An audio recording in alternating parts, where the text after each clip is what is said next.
Faith Science Podcast. My name is Tyler Bublitz, and welcome back to the fifth Sunday after Pentecost for the week of June 27th, 2021, and I'm excited to have you here. I'm excited to dig into this week's podcast, and I'm excited because yet again we have a lot of readings this week, which is always a lot of fun, and I feel like we have some kind of unique situations here this week. But it also, just this season of growing and to see the beginnings of Jesus' ministry, how we're being challenged to step into the boat, go into the storm, be uncomfortable. And yet that's part of our faith development. That is part of becoming who Christ is calling us to be. Being willing and able to step outside of that comfort zone, which leads perfectly into the Twitter question I had for you last week, which is, how comfortable are you with being uncomfortable? How comfortable are you with being uncomfortable? And it's a hard question because it's something that you're constantly monitoring, you're constantly working on. And the moment that you think that you are comfortable with being uncomfortable, then it's time to change something up. So it's this constant process to work on, but yet, as I got with responses this last week, it's something that can be worked on. It is something that, as you continue to be challenged and pushed in that way, it forces you to get comfortable with this place of not necessarily knowing everything that's going on and allowing God to be able to lead. And that's, I think, part of the whole process, is allowing God the possibility to help lead us in these different times when we don't necessarily have everything under control, which is probably for our benefit in the long run. So, before we jump into this week, we have a couple things to discuss. Again, like the last few weeks, and we will have throughout the summer, we have the semi-continuous reading and the psalm. And then when the one would go with the lectionary and the psalm that go with that. But this week, there's optional readings for that Old Testament reading. So we have a 2 Samuel text tagged with the psalm. And then you have either the Wisdom of Solomon or the Song of Solomon or a Lamentations reading paired with the psalm. So we're going to be jumping into it. A lot of text to go through. But I definitely feel that there's a theme this week that can definitely be talked about, and I think in a unique way, kind of looked at and discussed, and thinking about it from our own perspective and what we can do about it. So let's just jump into this. The first reading is from 2 Samuel chapter 1, verse 1, and verse 17 through 27. So this is kind of catching us up on everything that's been going on. Verse 1 reminds us that Saul has died, and that David returns after fighting and being part of his army.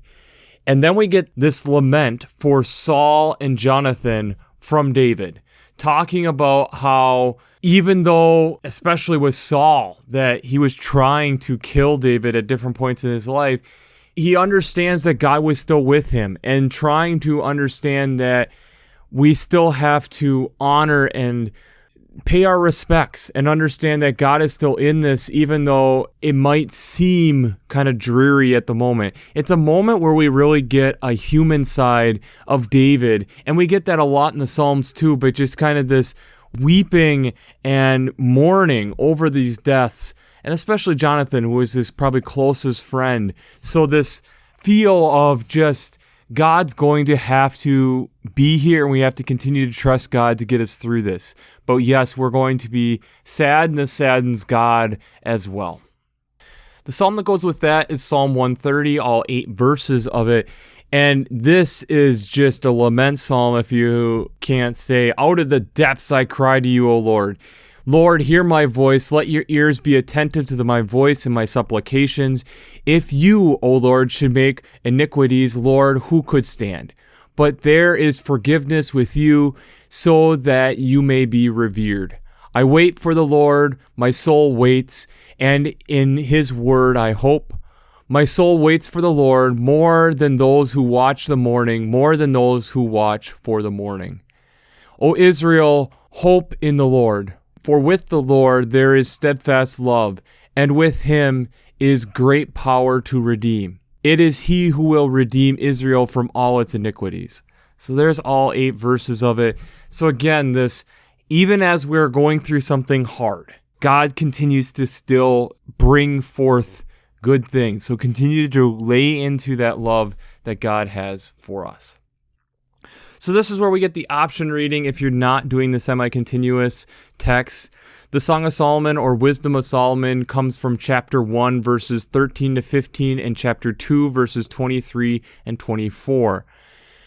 This text, again, that God did not just come to earth to make for all this destruction, and that in that destruction and when things are going wrong, that it still hurts God, and understanding that this is not from God, but this is of Satan, that is part of the fall of this world, that the devil likes having company, if you want to put it that way. And it's not that God delights in this, that God is weeping along with us in that. The alternative to that is Lamentations chapter 3, verses 22 to verse 33.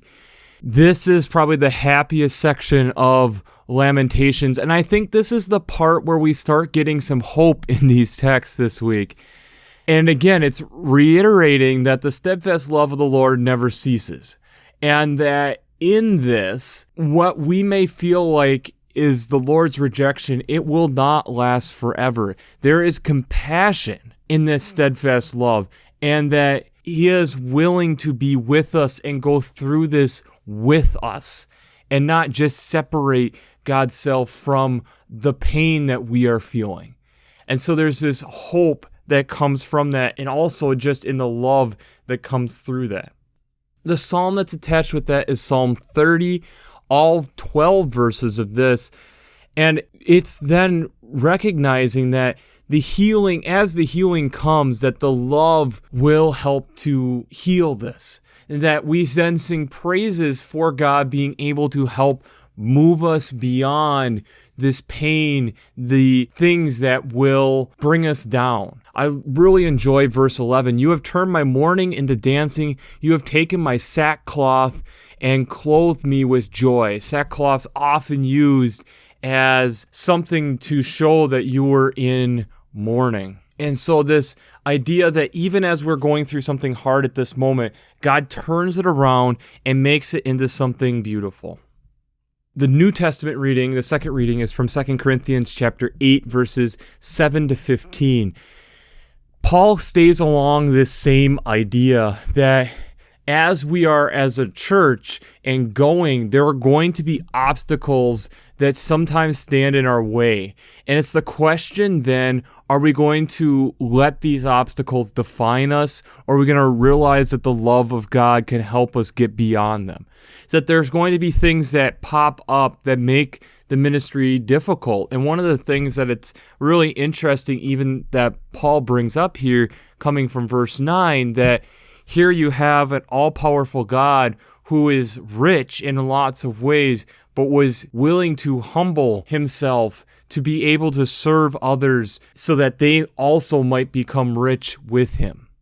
So this idea that there might be sacrifice and different things that go on in order that we are able to live out this ministry in the way that we are called to live it out.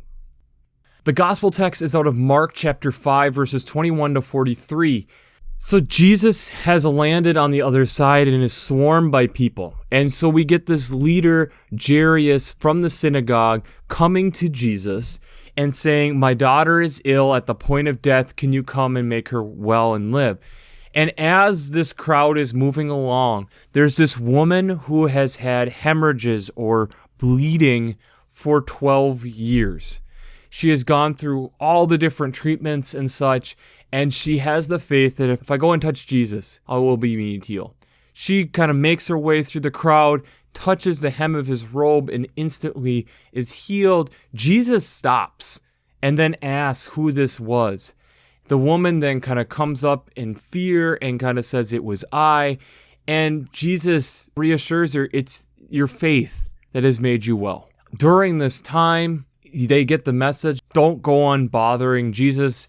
The daughter has died. Jesus reiterates, no, let me go and see her.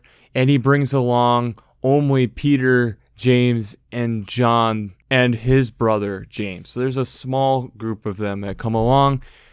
And when he gets there, he's questioning, why are you weeping? for she is only sleeping. And he then talks to her and says, little girl, get up. She immediately gets up. She's about 12 years of age, and everyone is amazed. And he says to tell this to no one and to give her something to eat.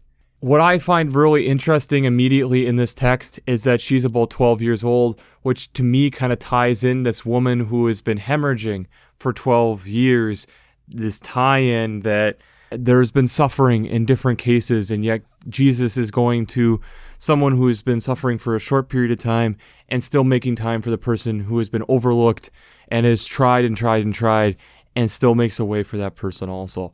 So a really interesting text. But before we jump into how faith and science come together this week, we have to do a shameless plug. Working Preacher. If you haven't checked out Working Preacher, I highly recommend it. Between their Sermon Brainwaves podcasts, their commentaries, their discussions, since I'm not an ordained minister, I use them on a weekly basis to help bring you this podcast. And I really enjoy being able to hear from a great variety of biblical scholars. But I also really like looking at the lectionary from Vanderbilt.edu because they also have a collection of artwork, which it's really fun to see how has this text been interpreted, how others from around the world have looked at this text over the years. So if you haven't checked out either the Revised Common Lectionary coming from Vanderbilt.edu or workingpreacher.org, I'd highly recommend them. What I see with these texts is a theme. And the theme is God cares about us and his creation. And in that, when things are going wrong, it hurts God as much as it hurts us. So these times where we feel that the world stands still and we just sit there and write these deep poems of like, where are you, God? What are you doing? And recognizing that God is mourning along with us. And I think really the Song of Solomon text kind of helps with that too. Realizing that God's still going to figure out a way to make this positive. But it also doesn't mean that it isn't also breaking God's heart at the same time. For me, this is something that fits so well into environmentalism and conservation in general. And thinking about from a perspective of a scientist of what are we trying to do with a lot of our research is to help better understand the world around us so that we can make more informed decisions so we don't negatively affect as many things, trying to control as many of the variables as we possibly can. One of the things that I was thinking about when I'm working with this text was thinking about the Endangered Species Act, which was signed December 28th, 1973, and it's been one of the best bills into law for conservation, period. And I have to quote Richard Nixon for, at least here in the States, because this bill also then had effects beyond the United States because it tied in the treaties that we have with other, especially migratory bird species, but other migratory animals, and this has transcended even just mammals and animals into plant species, and it's such a monumental bill and has kind of set the bar on where all of us should be worldwide in a lot of ways. Now, granted, that was in 1973, and a lot has changed since then, but I think what Richard Nixon stated when signing this bill is something that we need to consider here today. Nothing is more priceless and more worthy of preservation than the rich array of animal life with which our country has been blessed. It is a many-faceted treasure of value to scholars, scientists, and nature lovers alike, and it forms a vital part of the heritage we all share as Americans. This then also transcending beyond just America. But what really is the Endangered Species Act? The Endangered Species Act is essentially, as scientists, looking at something, looking at species, whether it's plant or animal, and recognizing that this is something unique and valuable, and then trying to figure out what is the population of this. And when we recognize that, then if it's either threatened or endangered, so endangered being on the edge of extinction, threatened being it's on the path to be endangered to be extinct. So recognizing where it's at, then recognizing what can we do to help preserve and essentially lining up a plan for this to happen. Now, there's been pros and cons to this act, like many things.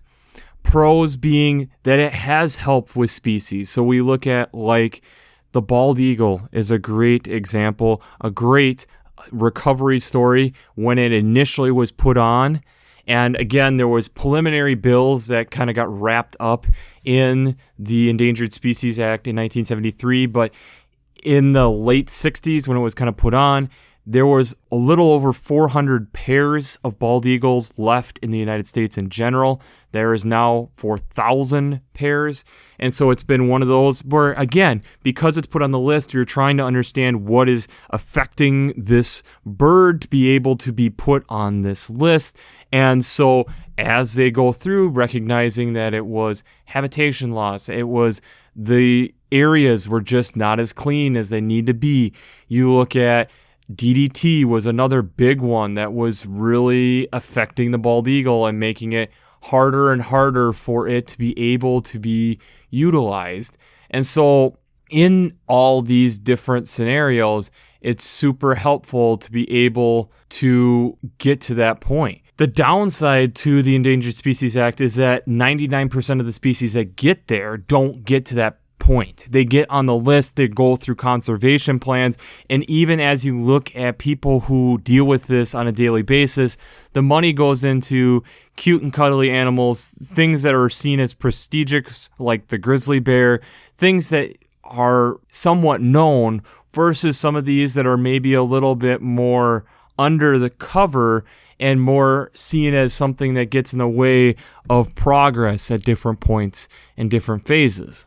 What this has all meant is that we're looking at what is the value of this list. To me, as I look at this list and I think about it, it's us recognizing and valuing something outside of ourselves and understanding that this is something important, and we may not even fully understand the impact that it has, but understanding it is important. So by setting it aside and doing that, it really helps us as a humans then say, this is something that's worth our time and effort. Now, I'm not saying that the Endangered Species Act is perfect and that there shouldn't be some revisions to be able to figure out more effective ways of conservation for these things. I 100% am on board with that. But I also recognize in this, by taking this step, it's the recognition that this is something that is valuable, that is important.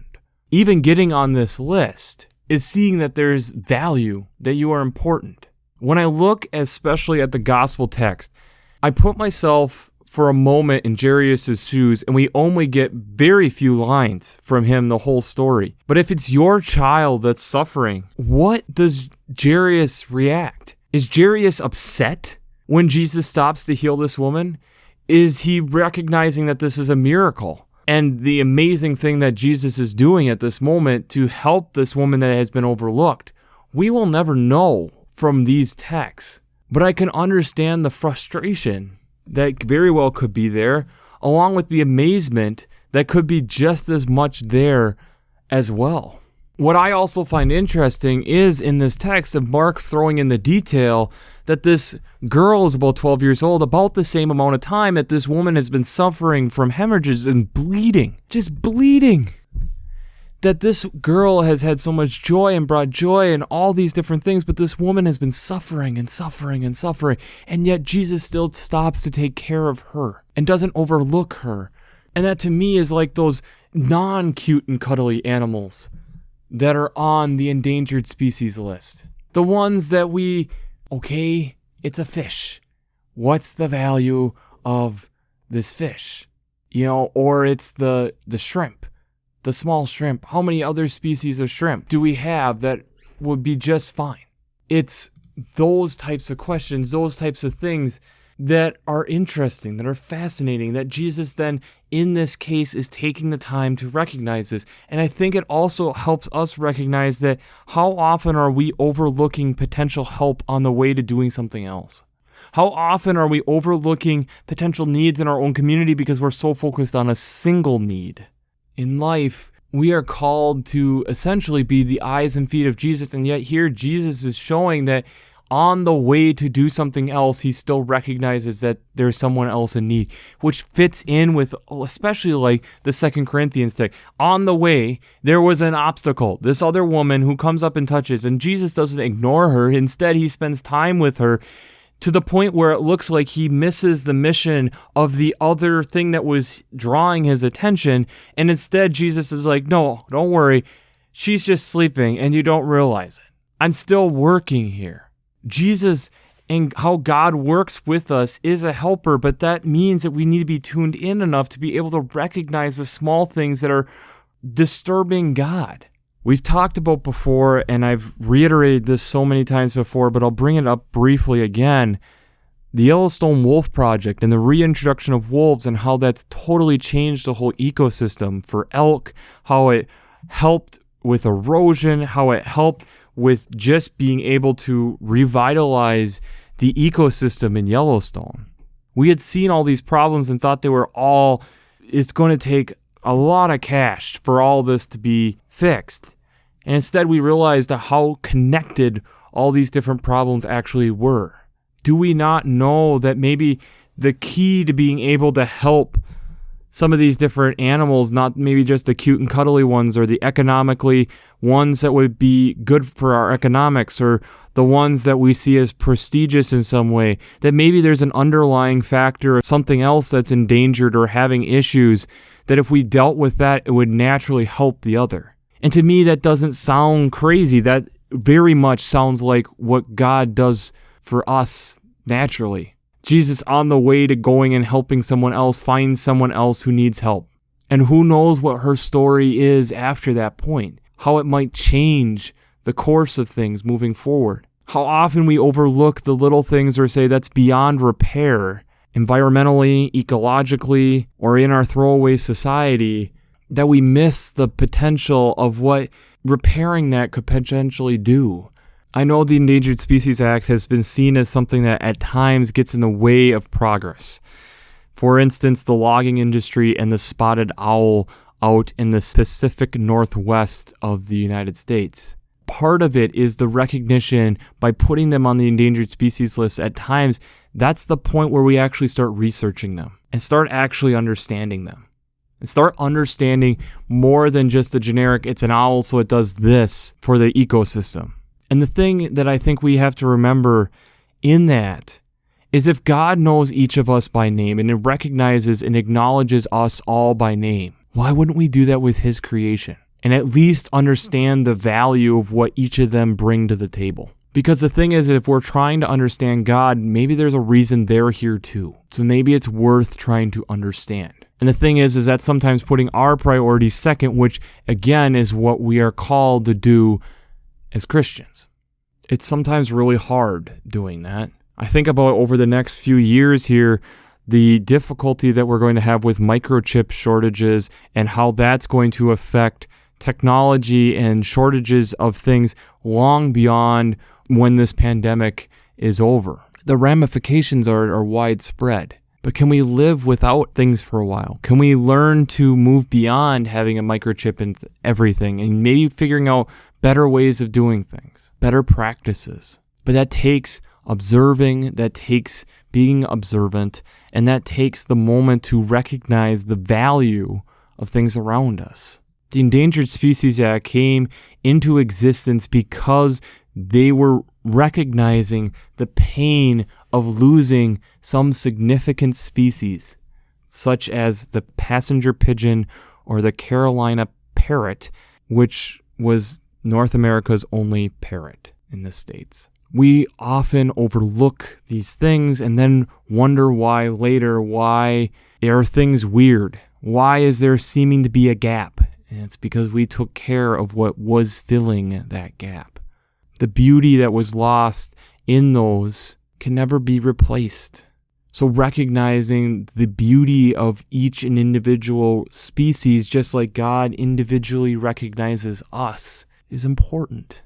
So on the way, as we are recognizing these other species and trying to work in conservation to help these others, maybe it's time that we also recognize the ones that we haven't looked at much before. We've talked on this podcast plenty of times over the last 3.5 years about the need of conservation, how we're losing species, and how things are disappearing. At what point does that shake us? At what point do we not just look at those as species that aren't cute and cuddly and we don't see any purpose to them? Well, then they'll just die. They'll be like the woman on the street. And recognizing that that's breaking God's heart, because that's something that was created for us to enjoy, not just to destroy. So your Twitter question this week is, where are you going to enjoy something that typically is overlooked? It means slowing down. It means trying to look for connections. It means trying to put pieces together. Welcome to the world of science. Welcome to the world of understanding. And I think part of it's a major part of our own faith walk of trying to understand who God is for us. To me, I think it's exciting. It's fun. It's fascinating to think about how we can make a difference. And sometimes what seems like a small thing, reintroducing wolves into an ecosystem, does much bigger things. So we've made the first step, writing names down on a list as either endangered or threatened on the way to endangerment. So what are we going to do to reduce those lists as a group? Maybe it's not just throwing money at it, but actually trying to help with the problem. Maybe it's learning some of these species that are around us and maybe figuring out ways that we can help. That's something to think about. Faith without action, what is it? If we're doing the active part of learning about it, we better be able and willing to do the active part of doing it. And where we are now with conservation, we're at that stage where we need to shift to doing it. So, we'll wrap this up as we always do. I pray God blesses you through your faith and amazes you through science.